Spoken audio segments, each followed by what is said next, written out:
Hello and welcome. आज हम लोग बात करेंगे भारत की विदेश नीति, फॉरेन पॉलिसी और वर्तमान में जो घटनाक्रम है।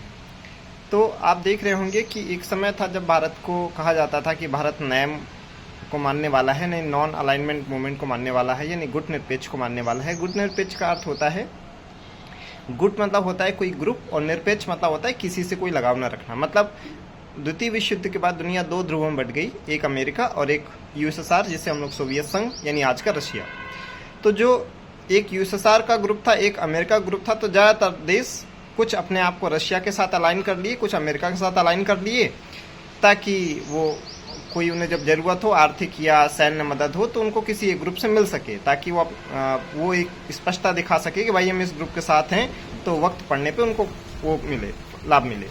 लेकिन भारत ने क्या किया, नेहरू के लीडरशिप में उन्होंने और भी जो अफ्रीकन और कुछ एशियन कंट्रीज थे उनके साथ मिलके गुट निरपेक्ष आंदोलन की शुरुआत की, जिसका अर्थ है कि हम किसी गुट का हिस्सा नहीं हैं, हमारी अपनी इंडिपेंडेंट फॉरेन पॉलिसी है, ठीक। लेकिन हम वक्त के साथ हमारी जो गुट निरपेक्ष की जो विदेश नीति है वो कहीं ना कहीं आदर्शवाद से प्रेरित है, जिसमें आइडियलिज्म बहुत ज़्यादा है। आइडियलिज्म मतलब जो नैतिकता होती है, नैतिकता पर आधारित विदेश नीति, जबकि विदेश नीति नैतिकता पर आधारित नहीं हो सकती है।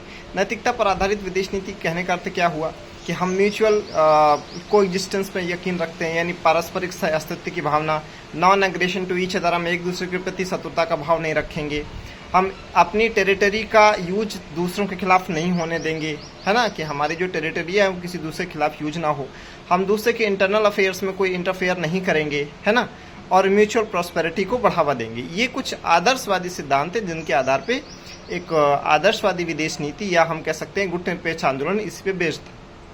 लेकिन 1962 का जब भारत चीन युद्ध हुआ तो इस आदर्शवाद को बहुत धक्का लगा, क्योंकि जिस हम इंडिया चाइना का जो रिलेशन समझते थे कि ये बहुत अच्छा रिलेशन है, आदर्शवाद से प्रेरित है, वो भ्रम कहीं ना कहीं 1965 में टूटा। उसके बाद 1962 में जब इंडिया चाइना का वार हुआ तो उसमें हमने देखा कि रसिया का जो स्टैंड था वो न्यूट्रल था। रशिया का स्टैंड इसलिए न्यूट्रल था क्योंकि रशिया भी एक कम्युनिस्ट कंट्री है और चाइना भी एक कम्युनिस्ट कंट्री है।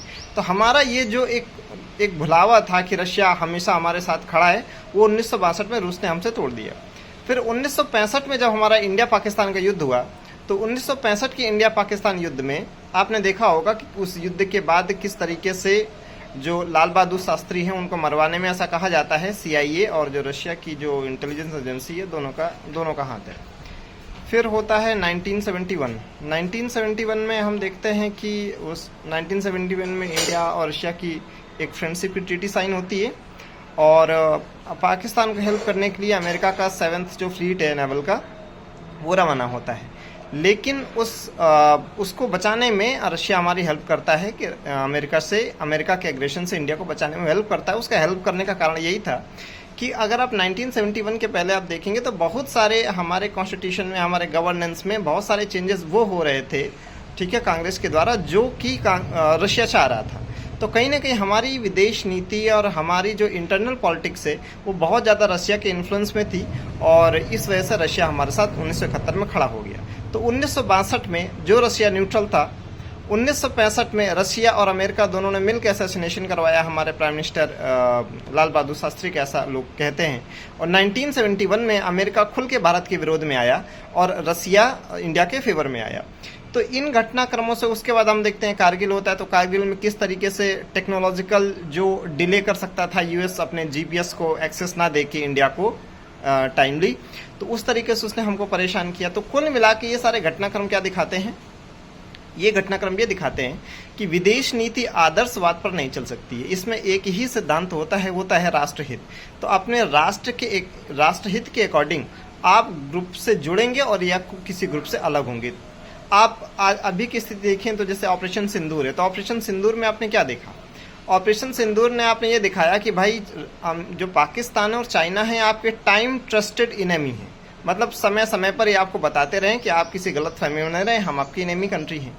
लेकिन कौन हमारे दगाबाज हैं जिन्होंने हमको हर वक्त पे दगा दिया है, तो ऐसे दगाबाज कंट्रीज में तो अमेरिका हमेशा आता है। ऑपरेशन सिंदूर में आप उसका व्यवहार और रवैया देख सकते हैं। अब आप रशिया का देखेंगे तो रशिया एक बहुत सॉफ्ट माइंड गेम कर रहा है। जैसे रशिया का न्यूज़पेपर है रशियन टाइम्स, वो एक प्रोपेगेंडा चला रहा है कि देखो राफेल मार गिराया गया। तो राफेल मार गिराया गया तो वो इंडिया का काम वो ये सोच रहा है कि राफेल की जो मार्केट है उसको हम लोग जितना डेंट पहुंचा सकते हैं ताकि इंडिया को कन्विंस कर सके कि तुम राफेल ना लो और हमारा जो सुखोई 57 जिसे हम लोग सु 57 है वो आप हमसे ले लो। तो कहीं ना कहीं इस प्रोपेगेंडा में जो रशिया है वो थोड़ा बहुत वो भी इन्वॉल्व है। तो कुल मिला के क्या सिनेरियो बन रहा है? कुल मिला के सिनेरियो बन रहा है कि आपका दोस्त कोई कितना ही अच्छा क्यों ना हो, आप किसी के भरोसे अपने राष्ट्र की सुरक्षा और उसकी समृद्धि को दांव पे नहीं लगा सकते। तो चाहे अमेरिका हो चाहे रसिया हो, सबके निहित स्वार्थ हैं। अपने निहित स्वार्थों के अनुसार ही वो आपकी मदद करेंगे। रसिया बहुत खुल के कभी चाइना के अगेंस्ट नहीं जा सकता है, क्योंकि उसकी मजबूरी है, क्योंकि जो उसको इकोनॉमिक बैकिंग चाहिए वो चाइना से मिलती है। तो अगर उसको वेस्ट से लड़ना है, अमेरिका से लड़ना है, तो जो इकोनॉमिक स्ट्रेंथ उसे चाइना देता है वो इंडिया नहीं दे सकता है। ऑब्वियस सी बात है कि नहीं? इंडिया न्यूट्रल होकर सपोर्ट करेगा, लेकिन खुल के रशिया का सपोर्ट वेस्ट के खिलाफ नहीं करता, लेकिन चाइना खुल के सपोर्ट करता है। तो रशिया के हित में नहीं है कि वो कभी इंडिया चाइना के युद्ध में खुल के चाइना का विरोध करेगा, ठीक है। और हम जानते हैं कि हमारे आज नहीं तो कल चाइना से लड़ाई तो होने वाली है, तो रशिया उसमें हमारे साथ खुल के आएगा, ऐसा तो हमें बिल्कुल मानना ही नहीं चाहिए। रही बात वेस्ट की, तो वेस्ट की इतना हिपोक्रेसी किसी में हो गई नहीं। वेस्ट में जब हम बोलते हैं तो हमारा वेस्ट कहने का अर्थ होता है पश्चिमी यूरोपीय देश, जैसे ब्रिटेन, फ्रांस, जर्मनी, इटली वगैरह और अमेरिका हो गए। तो ये तो वैसे ही बहुत ज़्यादा दगाबाज देश रहे हैं, हमेशा ये आज तक किसी के नहीं हुए हैं। तो अब हमारे पास ऑप्शन क्या है? तो ऑप्शन ये है कि हम स्विंग स्टेट की तरह बिहेव करें। स्विंग स्टेट मतलब क्या होता है कि हम सबके हैं और हम किसी के भी नहीं हैं। मतलब जो नॉन अलाइंड मूवमेंट था उसको हमने कर दिया ऑल अलाइंड मूवमेंट, यानी गुट निरपेक्ष से सभी गुट के साथ। जैसे आप देखोगे कि जो रसिया और चाइना की बैकिंग वाले जो संस्थान हैं, जैसे SCO हो गया, संघाई कोऑपरेशन ऑर्गेनाइजेशन हो गया, जैसे कि ब्रिक्स हो गया, जैसे आसियान हो गया, तो इनमें आप देखोगे कि हम जो रसिया और चाइना का प्रभाव है उस वाले ग्रुप के साथ जुड़े हुए हैं। और उधर आप देखोगे G20 है, तो G20 में तो ये दोनों ग्रुप आ गए, रशिया और चाइना वाले आ गए और अमेरिका वाला भी आ गया। इसके अलावा हम क्वाड के भी मेंबर है। तो क्वाड में कौन है? ऑस्ट्रेलिया है, जापान है, इंडिया है, अमेरिका है। और जो हम ये India middle east economic Europe corridor बना रहे हैं, तो इसमें भी कहीं ना कहीं हमारा जो अमेरिका है, इजराइल है, इनके साथ हमारा एक तरह का जुड़ाव है। तो आप क्या देख रहे हो? आप ये देख रहे हो कि आप अपने ऑप्शन हमेशा ओपन रखो। ऑप्शन ओपन रखने का फ़ायदा ये होता है कि आपकी बार्गेनिंग पावर हाई हो जाती है। जैसे हमने बहुत अच्छा काम क्या किया है, अपने डिफेंस प्रोक्योरमेंट को हमने डाइवर्सिफाई कर दिया है। डिफेंस प्रोक्योरमेंट को डाइवर्सिफाई करने का फ़ायदा क्या हुआ कि पहले हमारे सारे जो हथियार आते थे वो रूस से ही आते थे। अब कल को अगर हमारा युद्ध चीन से होता है और चीन रसिया पे दबाव डालता है कि भाई आप इनको खुल के मदद ना करिए, तो ऑब्वियस सी बात है रूस हमको वो मदद नहीं करेगा, तो हम तो युद्ध में फिर हमको बहुत ज़्यादा नुकसान हो जाएगा। तो भारत क्या कर रहा है? अपने डिफेंस को डाइवर्सिफाई किया है, किसी एक देश पे निर्भर नहीं है, ताकि वो अच्छे से बार्गेन कर सके। जैसे आप देखोगे कि वो फाइटर प्लेन जो हमने 4.5 जनरेशन का है वो राफेल का है, वहाँ से हमने फ्रांस से लिया है। फिर अगर आप देखोगे जो होवित्जर जो तोप है वो हम अमेरिका से ले रहे हैं। फिर अगर आप देखोगे जो रैप्टर और वगैरह जो ड्रोन है वो भी अमेरिका से ले रहे हैं। फिर आप देखोगे अगर हमारे जो कुछ मिसाइल्स हैं, जैसे बराक मिसाइल है, तो बराक मिसाइल का हमने ज्वाइंट प्रोडक्शन किया इजराइल के साथ में, है कि नहीं। फिर हमारा जो अवाक सिस्टम है उसमें भी इजराइल का हमने कुछ ना कुछ हेल्प लिया हुआ है। फिर अगर आप देखोगे एयर डिफेंस सिस्टम तो हमने रूस से लिया हुआ है, ऑलरेडी हम रूस का MiG-29 यूज कर रहे हैं, उसका हम एयर डिफेंस सिस्टम यूज कर रहे हैं। और सबसे जो महत्वपूर्ण चीज़ है कि हम इसी बीच अपने डिफेंस में इंडिजिनस प्रोडक्शन को बढ़ावा दे रहे हैं। जैसे हमारी नेवी में लगभग 70% इंडिजिनाइजेशन हुआ है। इसी तरीके से हम अपना स्वयं का एयर डिफेंस सिस्टम आकाश तीर भी डेवलप किए हैं और बहुत अच्छे प्रोसीजन के साथ किए हैं। तो जैसे इस युद्ध में हमने देखा कि हमने फ्रांस मेड राफेल का यूज किया है, रसिया मेड S-400 का यूज किया है, इजराइल मेड हमने बराक मिसाइल का यूज किया है, अमेरिका मेड हमने ड्रोन का यूज किया है। तो हमने हर देश का लाभ हमने उठाया। तो अभी की जो विदेश नीति, बहुत सारे लोग जो बोलते हैं फेल हो गई, ये हो गई दुनिया, देखिए आप कोई भी देश आपके अनुसार निर्णय करेगा, आपके हितों की ध्यान रखेगा, वो उसके नेशनल इंटरेस्ट में नहीं है। हर देश का अपना नेशनल इंटरेस्ट होता है। ये बहुत बड़ी डिप्लोमेटिक या फॉरेन पॉलिसी की जीत है कि आप ये देखो कि अगर आप तुर्की को छोड़ दे, आप चाइना को छोड़ दे, आप 2-3 कंट्रीज़ को और छोड़ दे, तो कोई भी देश खुल के इंडिया का विरोध नहीं किया और कोई भी देश खुल के पाकिस्तान का सपोर्ट नहीं किया। समझ में आया ना। चाहे आप इजराइल हमास का देख ले, तो आप देखें वेस्ट में कितने कंट्री खुल के इजराइल के साथ, इजराइल के अगेंस्ट खड़े थे। आप रशिया यूक्रेन के युद्ध में देख लें, कितने लोग खुल के रूस के विरोध में खड़े थे, जबकि सब पावरफुल कंट्री है कि नहीं।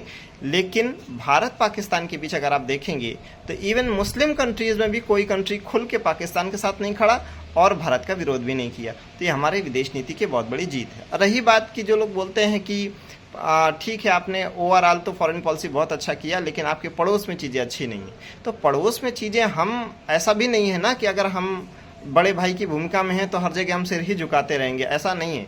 हमारे भी नेशनल इंटरेस्ट है। अब बांग्लादेश से हम रिश्ते खराब नहीं किए, बांग्लादेश ने उन्होंने खुद के अपने जो वहाँ का अमेरिका के डीप स्टेट है उनके इशारे पे रिजीम चेंज ऑपरेशन हुआ, जिसमें एक लोकतांत्रिक तरीके से चुने गए प्रधानमंत्री को वहाँ से भगाया गया, जान बचा के बेचारी इंडिया भागी, और वो उसको मोहम्मद यूनुस को बिठाया गया पपेट को। वो गधे को कुछ नहीं आता पता है, लोग सोचते हैं बहुत बड़ा अर्थशास्त्री है वो, आज के समय नोबेल पुरस्कार जीतना कोई बड़ी बात नहीं है। आप जितने बड़े चमचे होंगे सब ज़्यादातर जो इतने अवार्ड्स होते हैं, ज़्यादातर, मैं एक दो की बात नहीं कर रहा हूँ, ज़्यादातर अवार्ड्स चमचों को ही मिलते हैं। बाद में पता चला उसको जो बोला जाता है कि वो रूरल इकोनॉमिक्स और दुनिया में ग्रामीण बैंक का जनक है, उसमें उसने कितना करप्शन किया, फ्रॉड किया है। ठीक, तो आप ये देखोगे कि जैसे रही बात बांग्लादेश की, तो बांग्लादेश से रिश्ते हमने खराब नहीं किया। बांग्लादेश अगर भारत के घृणा पे ही अपनी राजनीति टिका रहा है तो हम क्या जाके वहाँ सरेंडर कर दें। नेपाल को हम इतना कुछ करते हैं, लेकिन वो चाइना के पैसे के बल पे भारत का अनाप शनाप बोलता है, तो हम क्या करें उनको, उनसे बोले नहीं आप कुछ भी गाली देते रहिए, हम आपके साथ हैं। जहाँ पे वक्त की ज़रूरत पड़ती है हम करते ही हैं।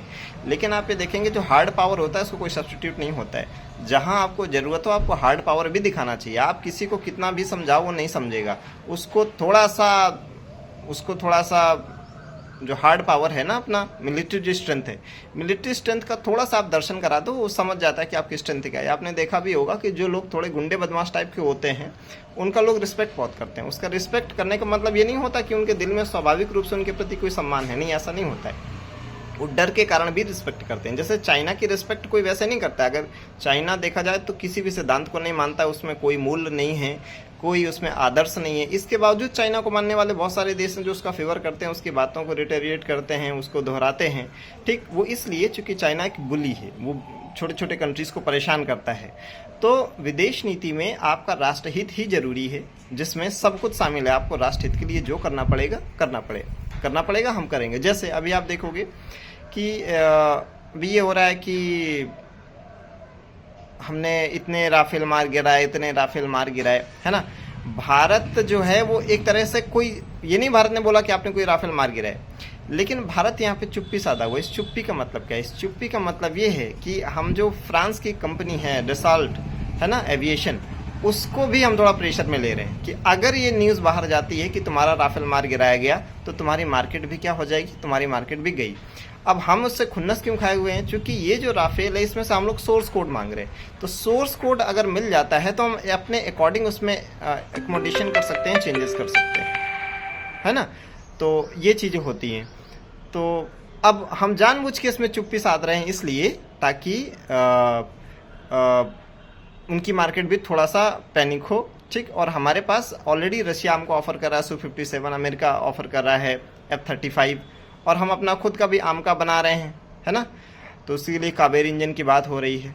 तो इसलिए डिप्लोमेसी में झूठ भी एक तरह का अस्त्र ही होता है। ठीक है, तो जैसे बहुत सारे लोग बोलते हैं हमारी मीडिया ऐसा कह रही है, हमारी मीडिया वैसा कह रही है। इस युद्ध में हमारी मीडिया ने बहुत अच्छा काम किया है। हम लोग हाइब्रिड वारफेयर के ज़माने में जी रहे हैं, जहाँ पे युद्ध केवल सीमाओं पे नहीं लड़ा जा रहा है, युद्ध सब जगह लड़ा जा रहा है, जिसमें इंफॉर्मेशन वारफेयर भी है, डिसइंफॉर्मेशन वारफेयर भी है, प्रोपेगेंडा वारफेयर भी है। तो अगर हमारी मीडिया ये बता रही है कि हमने लाहौर पे कब्जा कर लिया, हमने यहाँ कब्जा कर लिया, हमने वहाँ कब्जा कर लिया, तो कहीं ना कहीं ये नैरेटिव वारफेयर है। उस नैरेटिव की हार में उस समय, उस नैरेटिव की लड़ाई में उस समय हमको हारने की ज़रूरत नहीं थी। तो हमारी मीडिया ने बहुत अच्छा काम किया, उस नैरेटिव वारफेयर में, इंफॉर्मेशन वारफेयर में इंडिया को ले डाउन नहीं होने दिया। तो जो लोग बहुत ज्ञान देते हैं कि हमारी मीडिया ने बहुत बेकार काम किया, ये फेक न्यूज़ चलाई, fake news is just a weapon of the hybrid warfare, तो उन्होंने बहुत अच्छा काम किया। तो लॉन्ग स्टोरी शॉर्ट, भारत की विदेश नीति को अगर आपको ये बोलना है कि सफल है कि असफल है, तो बहुत हद तक सफल है। अब सारे देश हमारे अनुसार ही निर्णय ले, ये सोचना भी एक तरह से बेवकूफ़त की ही बात है। कोई देश खुल के पाकिस्तान के साथ नहीं खड़ा, एक दो देशों में। ये हमारी बहुत बड़ी डिप्लोमेटिक विक्ट्री है। और जिस तरीके से हमने अपनी मिलिट्री स्ट्रेंथ बढ़ाई है, उसमें हमने स्वदेशी को हमने बढ़ावा दिया है, तो ऑब्वियस सी बात है, जब आपकी इकोनॉमिक स्ट्रेंथ अच्छी होती है, आपकी मिलिट्री स्ट्रेंथ अच्छी होती है, तो फॉरेन पॉलिसी अच्छी हो ही जाती है। ठीक है, आज के लिए इतना ही। Thank you.